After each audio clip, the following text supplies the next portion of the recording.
بعرض الملعب عمار استلام، يبحث عن مساندة، يلعب للطاهر الحاج وسط الملعب. أطهر الطاهر تصويبه،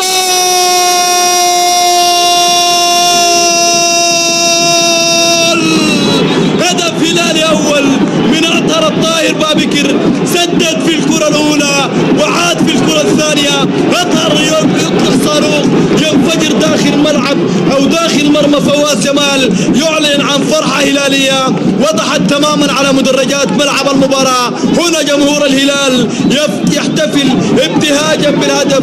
الدقيقة 18 تماما بعد مرور ربع ساعة. أطهر الطاهر بابكر يفك تلاصم دفاع حي الوادي نيالا، كما ذكرت أقوى خط دفاع. أطهر من بعيد والهدف رقم 13 في مشوار الهلال، وأول هدف لأطهر الطاهر. هدف عالمي عالمي، هدف عالمي يا أطهر، هدف جميل لأطهر من خارج منطقة الجزاء. تصويبة لا ترد ولا تصد، والحارس يفشل تماما في الحفاظ وفي اللحاق من السودان بقيادة مباراة سموحة بقيادة شانتير، ومباراة موزمبيق فيريفيار الموزمبيقي بقيادة صبري محمد فضل، وأيضا مباراة الترجي طاقم التحكيم أيضا سوداني. كرة تعود الآن خطأ وفرصة،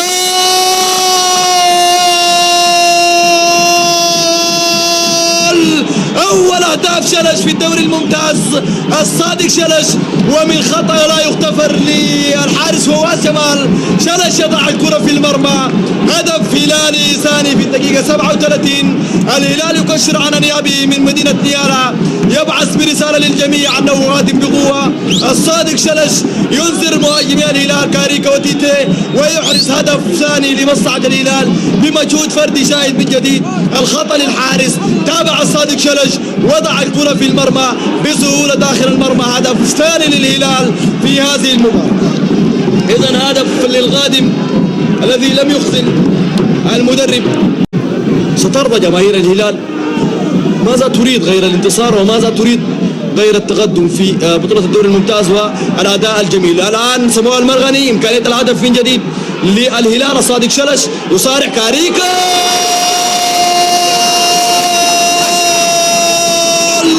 هدف كاريكا مزيكا، كاريكا مزيكا.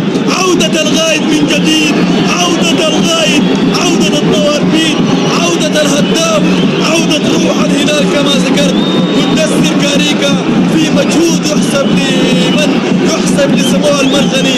شاهد الكرة انطلقت من عين من سموه المرغني الذي انطلق داخل منطقة الجزاء، ولعب الكرة لصادق شلش. حاول شلش، ابعد شلش، مهد لكاريكا، صوب بقوة. هدف لا يصد ولا يرد يا فواز جمال في مرمى حي الوادي نيالا.